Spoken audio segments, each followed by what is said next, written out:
Hello दोस्तों, exam preparation में मैं प्रियंका एक बार फिर से आप सभी का स्वागत करती हूं। तो यूपीपीएससी आरओ के लिए हम लोग प्रीवियस ईयर क्वेश्चन सॉल्व कर रहे थे रात को 9 बजे। लगभग क्वेश्चन मैंने कंप्लीट करा दिया है और आज से आप लोग के लिए मैं यूपीपीएससी आरओ जो 2023 का एग्ज़ाम होने वाला 11 फरवरी को, इसके लिए मोस्ट एक्सपेक्टेड क्वेश्चन की सीरीज़ लेकर के आई हूँ। 1000 लगभग क्वेश्चन हम लोग सबसे पहले कंप्लीट करेंगे, जिसमें हम लोग जीएस कंप्लीट करने वाले हैं। तो जो भी बच्चे वेट कर रहे थे मॉक टेस्ट के लिए या टेस्ट सीरीज़ के लिए, उनके लिए गुड न्यूज़ है कि आज से हम लोग जीएस के सारे क्वेश्चन जो एक्सपेक्टेड हैं वो कंप्लीट करने की कोशिश करेंगे। प्रीवियस ईयर क्वेश्चन जिन्होंने भी नहीं देखा है वो प्लेलिस्ट बनी हुई है चैनल पर, विजिट कीजिए, आपको मिल जाएगी। इसके साथ साथ डे वाइज सीरीज़ भी फॉलो करनी है, दोपहर 1 बजे आती है, क्योंकि अगर आप वो नहीं कंप्लीट करेंगे तो क्वेश्चन आसानी से आप हल नहीं कर पाएंगे। तो दोनों ही क्लासेस फॉलो करते रहना। प्रीवियस ईयर क्वेश्चन तो चल ही रहे हैं, इसके साथ साथ अब हम लोग टेस्ट सीरीज सॉल्व करने वाले हैं। ये 1000 क्वेश्चन जो मैं सबसे पहले कराऊंगी मोस्ट इंपॉर्टेंट हैं, एक भी क्वेश्चन आपको मिस नहीं करना है। तो सबसे पहला क्वेश्चन आज का देखते हैं। देखिए, जो आज का सेट लिया हमने जीएस का, उसमें मैंने साइंस के क्वेश्चन लिए हुए हैं। तो शुरुआत में सबसे पहले हम लोग कुछ साइंस के क्वेश्चन सॉल्व कर रहे हैं, एक एक करके देखते जाइए। सबसे पहला क्वेश्चन है आज का, select the correct option among the following. पहला स्टेटमेंट है, in conductors the resistance increases with increasing temperature. Second statement है, in semiconductor the resistance decreases with increasing temperature. देखिए, क्वेश्चन में स्टेटमेंट जो दिया गया है, देखिए बाइलिंगुअल है, तो आप किसी को प्रॉब्लम नहीं होगी, मैम हिंदी में करा दीजिए या इंग्लिश में करा दीजिए, सामने दिख रहा है आपको। तो चालकों में तापमान में वृद्धि के साथ प्रतिरोध बढ़ता है, पहला स्टेटमेंट बोल रहा है। दूसरा स्टेटमेंट है, अर्धचालकों में तापमान में वृद्धि के साथ प्रतिरोध कम होता जाता है। और थर्ड स्टेटमेंट है, in insulators the resistance decreases with increasing temperature, अर्थात कुचालकों में तापमान में वृद्धि के साथ प्रतिरोध कम हो जाता है। अब बताना इनमें से कौन सा स्टेटमेंट सही है, फर्स्ट एंड सेकेंड ऑप्शन है, second and third, C option है 1, 2 एंड 3, या फिर इनमें से कोई नहीं। देखिए, इसमें जो पहला स्टेटमेंट है, सेकेंड स्टेटमेंट है और तीसरा स्टेटमेंट, तीनों के तीनों करेक्ट हैं, सी ऑप्शन करेक्ट होता है। देखिए, प्रतिरोध लंबाई के अनुक्रमानुपाती होती है और क्षेत्रफल के व्युत्क्रमानुपाती होता है, अर्थात resistance is directly proportional to length and inversely proportional to the area. अब देखिए, कोई परमानेंट रिलेशन नहीं होता रेजिस्टेंस और टेम्परेचर के बीच, ठीक है। तो चालकों में जब तापमान बढ़ता है तो प्रतिरोध बढ़ता है, जबकि अर्धचालक में क्या होता है, कुछ अर्धचालक और कुचालक में तापमान बढ़ने पे क्या होता है, प्रतिरोध घटता जाता है। इसलिए तीनों ही यहाँ पर स्टेटमेंट सही हैं कि चालकों में तापमान में वृद्धि के साथ प्रतिरोध बढ़ रहा है। फिर देखिए, अर्धचालकों में तापमान में वृद्धि के साथ प्रतिरोध कम हो जाता है और कुचालकों में तापमान में वृद्धि के साथ प्रतिरोध कम हो जाता है। ठीक है, तीनों स्टेटमेंट करेक्ट हैं। बढ़ते अगले क्वेश्चन की ओर। मेरे साथ साथ आप लोग भी इन क्वेश्चन को सॉल्व करते रहिए और आपका क्या स्कोर रहा ये आप लोग कमेंट करके मुझे बताएंगे, ठीक है। तो अगला क्वेश्चन देखिए, निम्नलिखित में से कौन सा उपयोग लेज़र का नहीं है। Which of the following use is not of laser, in optical communication, second option is in scanning bar code, third है इन होलोग्राफी, या फिर इनमें से कोई नहीं। बताना है लेज़र का कौन सा उपयोग नहीं है ऑप्टिकल संचार में, बार कोड को स्कैन करने में, सी है होलोग्राफी, या फिर नाभिकीय शोध आदि में, या इनमें से कोई नहीं। अब ऑप्शन डी क्यों करेक्ट होगा।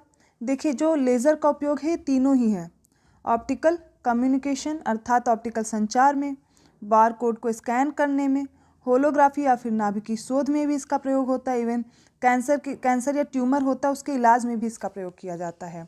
इसलिए नन ऑफ द अबव, अर्थात ये सारे के सारे ऑप्शन इसके लिए सही होंगे, ऑप्शन डी यहाँ पर करेक्ट करेंगे हम लोग। अगला क्वेश्चन है third, select the incorrect option among the following. पहले में दिया गया है density is equals to mass into volume, second है force is equals to mass into acceleration, C है pressure is equals to force upon area, और momentum दिया गया, momentum is equals to mass into velocity. बताना है इनमें से कौन सा सही उत्तर होगा। तो दिया गया घनत्व का ऑप्शन है, जो द्रव्यमान इंटू आयतन दिया गया है, density is equals to mass into volume, ये इनमें से इनकरेक्ट है, बाकी सारे करेक्ट दिए गए हैं, ठीक है। अब इसका होगा क्या, इसका होता है density is equals to mass upon volume, ठीक है। तो ये गलत हो जाएगा, जो मल्टीप्लिकेशन दिया गया है ये गलत है। घनत्व बराबर होता है द्रव्यमान बटे आयतन, ये याद रखना है। बाकी सारे करेक्ट दिए गए हैं, तो ये सारे आप याद कर डालिए।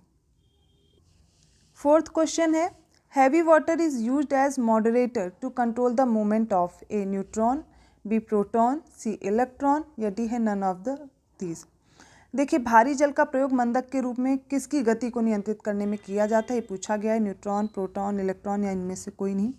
इसका आंसर ए राइट हो जाएगा। ठीक है, नाभिकीय अभिक्रियाओं को नियंत्रित अवस्था में चलाने के लिए न्यूट्रॉन की गति को नियंत्रित रखना आवश्यक होता है, जिसके कारण जो श्रृंखला अभिक्रिया है ये नियंत्रित रहती है। तो जो भारी जल है इसका प्रयोग किया जाता है मंदक के रूप में न्यूट्रॉन की गति को नियंत्रित करने के लिए। Option A. फिफ्थ क्वेश्चन में बताना है प्रकाश विद्युत प्रभाव की खोज किसने की थी। Who had discovered the photoelectric effect. A है मैक्स प्लैंक, बी है हेनरिच रुडोल्फ हर्ट्ज और सी है जेम्स क्लार्क मैक्सवेल, डी है इनमें से कोई नहीं। इसका आंसर राइट होगा बी, हेनरिच रुडोल्फ हर्ट्ज। इन्होंने क्या किया था, फोटो इलेक्ट्रिक इफेक्ट की डिस्कवरी की थी। ठीक है,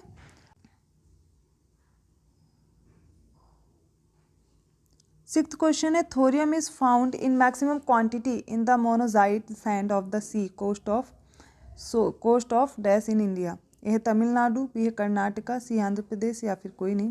देखिए, थोरियम भारत में सबसे अधिक मात्रा में किसके समुद्री तट की मोनोजाइट बालू में पाया जाता है, बताना इनमें से कौन सा सही होगा। तो इसका राइट आंसर हो जाएगा डी, इनमें से कोई नहीं। देखिए, थोरियम रेडियो सक्रिय एक्टिनॉइड श्रेणी का प्रथम तत्व होता है और इसकी जो खोज है वो 1828 में बर्जीलियस ने की थी। ये जो थोरियम है भारत में सबसे अधिक मात्रा में पाया जाता है केरल के तट पे, तो इसका राइट आंसर क्या होगा, केरला। ठीक है, केरल में पाया जाता है उसकी मोनोजाइट बालू में, याद रखना है। तो ऑप्शन यहाँ पे डी हो जाएगा, इनमें से कोई भी आंसर नहीं है। अब सेवेंथ क्वेश्चन है the hydrogen bomb is based on an, मतलब हाइड्रोजन बम किस पे आधारित होता है। ए है अनकंट्रोल्ड फ्यूजन रिएक्शन, बी है अनकंट्रोल्ड फिजन रिएक्शन, सी है कंट्रोल्ड फ्यूजन रिएक्शन अर्थात अनियंत्रित संलयन अभिक्रिया, सेकंड ऑप्शन है अनियंत्रित विखंडन प्रक्रिया, सी है नियंत्रित संलयन अभिक्रिया, इनमें से कोई नहीं। तो हाइड्रोजन बम आपको बताना है किस अभिक्रिया पर आधारित है और इसका राइट आंसर होगा option A, uncontrolled fusion reaction पे बेस्ड होता है, मतलब अनियंत्रित संलयन अभिक्रिया होती है। ठीक है, इसमें ऑप्शन ए राइट होगा। अगला क्वेश्चन है एट्थ, बैटरी का जीवन चक्र किस पर निर्भर करता है, बताना है। डेप्थ ऑफ डिस्चार्ज अर्थात ये डेप्थ ऑफ डिस्चार्ज और डिस्चार्ज रेट और टेम्परेचर दिया गया है। अब इसका राइट आंसर देखिए क्या होगा, इसका राइट आंसर होगा टेम्परेचर। ठीक है, क्या होगा, टेम्परेचर। एट्थ क्वेश्चन है the life cycle of a battery depends on, battery का जीवन चक्र किस पर निर्भर करता है।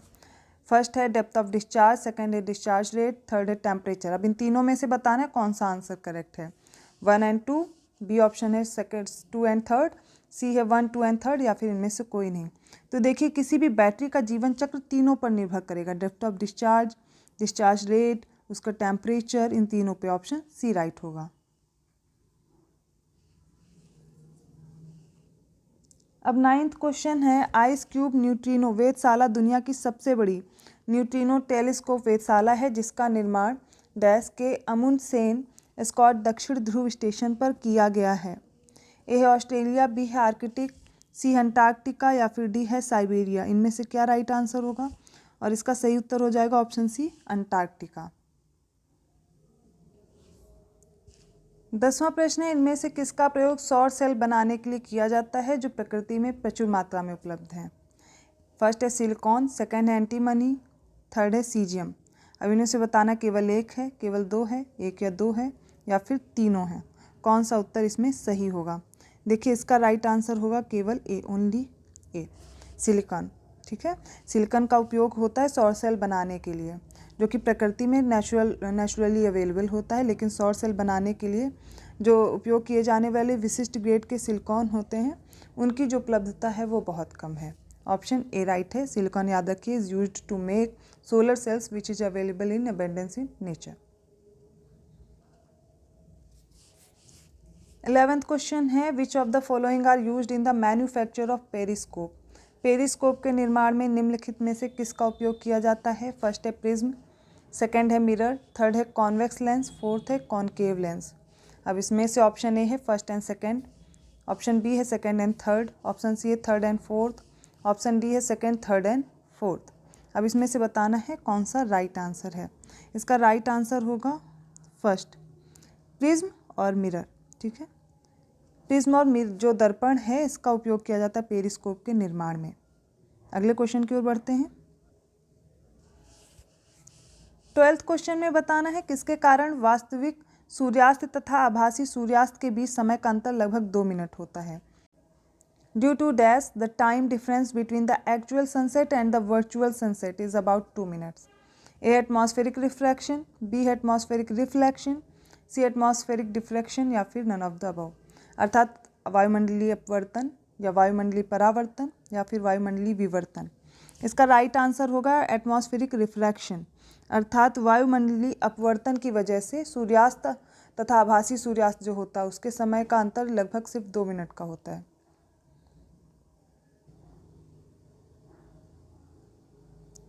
13th क्वेश्चन है which of the following colour is deviated the most when light passes through a prism.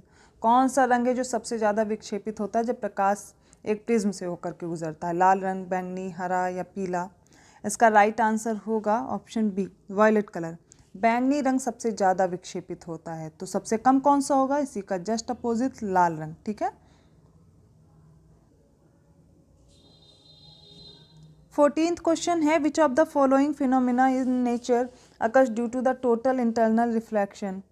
ए है blue colour of sky, B है blue colour of water of deep sea, C appearing red of the sun at sunrise and sunset, D है none of the above. अर्थात प्रकृति में निम्नलिखित में से कौन सी घटना पूर्ण आंतरिक परावर्तन के कारण घटित होती है? ए है आकाश का नीला रंग, बी है गहरे समुद्र के जल का नीला रंग, सी है सूर्योदय और सूर्यास्त के समय सूर्य का लाल दिखाई देना, या फिर इनमें से कोई नहीं। 14th का आंसर है डी। अब ऐसा क्यों है? प्रकृति में ये जितनी भी घटनाएं हैं सारी किसकी वजह से होती? प्रकाश के प्रकीर्णन की वजह से। ठीक है, कौन कौन सी? आकाश का नीला रंग, गहरे समुद्र के जल का नीला रंग, सूर्योदय और सूर्यास्त के समय सूर्य का लाल दिखाई देना, ये सब किसकी वजह से होता है? Scattering of light. ठीक है, आंसर क्या हो जाएगा इनमें से? डी, कोई भी नहीं।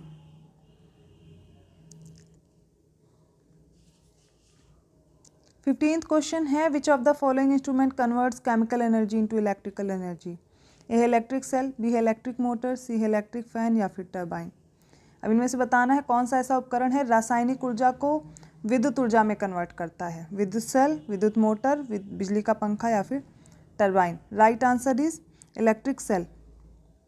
ये जो विद्युत सेल होता है रासायनिक ऊर्जा को विद्युत ऊर्जा में रूपांतरित करेगा। इलेक्ट्रिक मोटर क्या करता है? ये इलेक्ट्रिक एनर्जी को मैकेनिकल एनर्जी में कन्वर्ट करता है, अर्थात विद्युत ऊर्जा को यांत्रिक ऊर्जा में। अब ये जो बिजली का पंखा है ये क्या करता है? विद्युत ऊर्जा को यांत्रिक ऊर्जा में, अर्थात electrical energy into mechanical energy. Turbine याद कर लीजिए, ये मैकेनिकल एनर्जी को इलेक्ट्रिकल एनर्जी में कन्वर्ट करता है। ठीक है, तो ये हो गए आपके 15th का ऑप्शन ए करेक्ट होगा। अब देखिए 16th question, who among the following had discovered laser. Laser का डिस्कवरी किसने किया बताना है? थॉमस यंग, फिर है थियोडोर एच मैमन है, सी अल्बर्ट आइंस्टाइन, डी है जॉन नेपियर। इनमें से बताना है कौन सा उत्तर सही होगा। इसका राइट आंसर होगा option B, Theodore H Memon. इन्होंने क्या किया था? लेज़र की डिस्कवरी की थी। ठीक है, और जो प्रकाश का व्यतिकरण है वो किया गया Thomas young, interference of light इसे बोलते हैं। ठीक है, उसके बाद आप देखिए अल्बर्ट आइंस्टाइन, इन्होंने किया फोटोन की खोज। ठीक है, फिर जॉन नेपियर दिए गए हैं, इन्होंने की लघुगणक या इसको बोलते हैं लॉगरिथम, इसकी खोज की थी जॉन नेपियर ने। अगले क्वेश्चन को देखिए, which of the following works on the basis of semiconductor physics and laws of electronics. A है रेडियो, बी है टेलीविज़न, सी है कम्युनिकेशन सिस्टम, डी है कंप्यूटर। अब इनमें से बताना है कौन अर्धचालक भौतिकी और इलेक्ट्रॉनिकी के नियमों के आधार पर कार्य करता है। ए है रेडियो, बी है टेलीविज़न, सी है संचार प्रणाली, डी है कंप्यूटर। और इसका राइट आंसर है ऑप्शन डी, कंप्यूटर। ठीक है, ये semiconductor physics and law of electronics पर कार्य करता है। बाकी के रेडियो, टेलीविज़न या कम्युनिकेशन सिस्टम और संचार प्रणाली जिसको बोल रहे हैं ये सारे विद्युत चुंबकीय तरंग सिद्धांत पर कार्य करते हैं, अर्थात इलेक्ट्रोमैग्नेटिक वेव थ्योरी पर। ठीक है, और कंप्यूटर हमने याद किया semiconductor physics and law of electronics, याद रहेगा। चलिए अगले क्वेश्चन की ओर बढ़ते हैं। 18th क्वेश्चन है which among the following element is the strongest oxidising substance. A है ऑक्सीजन, बी है फ्लोरीन, सी है मरकरी और डी है ऑस्मियम। इनमें से बताना कौन सा तत्व सबसे प्रबल ऑक्सीकारक पदार्थ है। ए है ऑक्सीजन, फ्लोरीन, पारा और ऑस्मियम। ये सारे आपको ऑप्शन दिए गए हैं। इसका आंसर राइट होगा बी, जो फ्लोरीन है ये सबसे प्रबल ऑक्सीकारक पदार्थ है। ठीक है, अब मरकरी याद करिए, ये एक तरह का आप देखेंगे लिक्विड मेटल एलिमेंट होता है।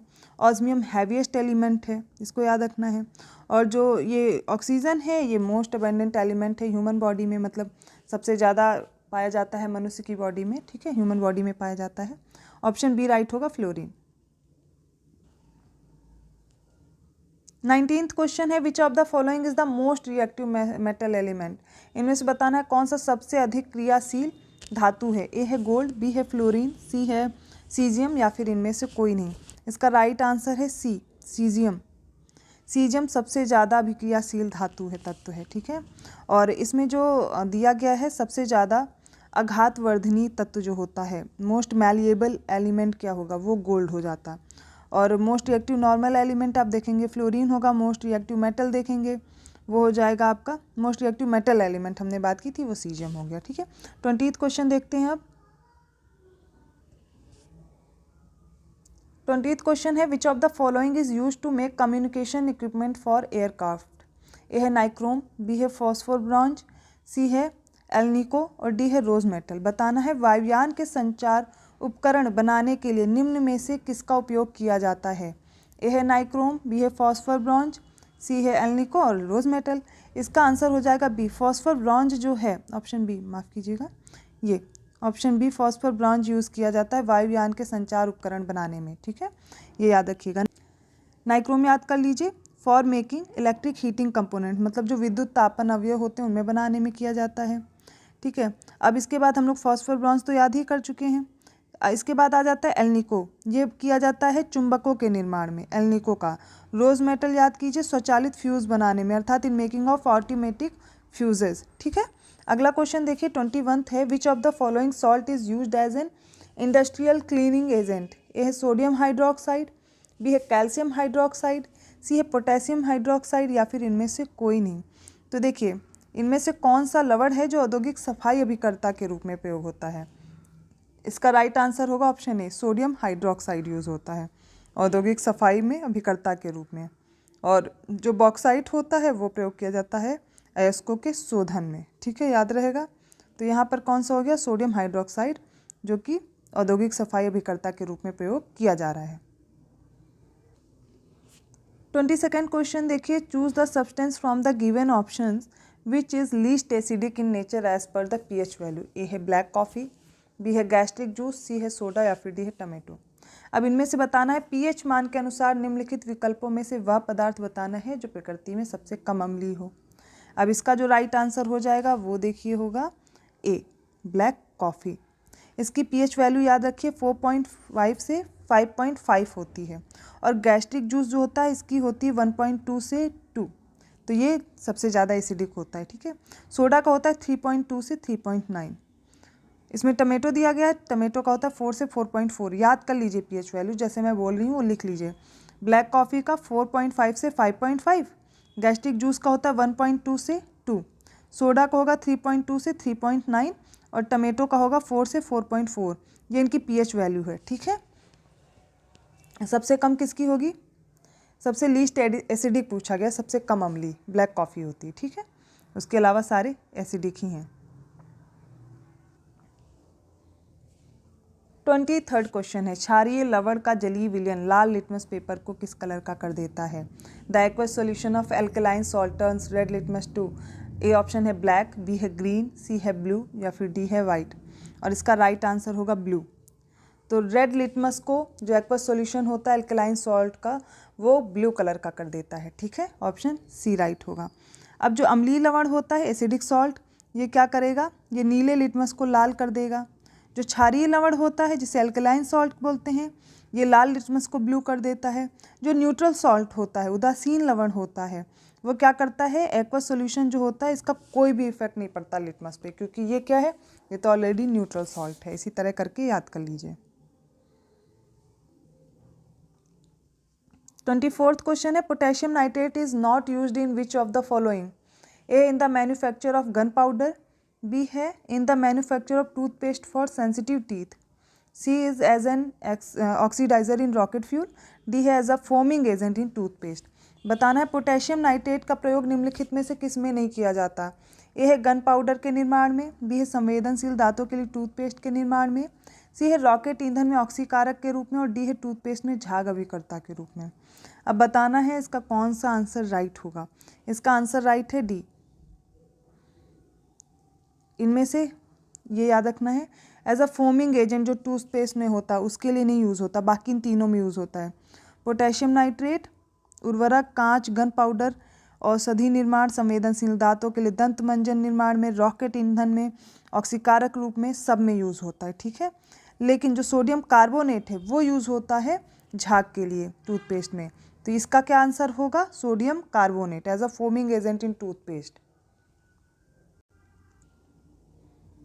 25th क्वेश्चन है, the milk of magnesia is used as an? First है in the treatment of waste water, second as a fire retardant, third है एज अ एंटाइसिड। अब बताना है इनमें से किस में मिल्क ऑफ मैग्नीशिया का उपयोग किया जाता है, ठीक है। अपशिष्ट जल के उपचार में, अग्निरोधक के रूप में, प्रति अम्ल के रूप में। अब इनमें से देखना है और बताना है।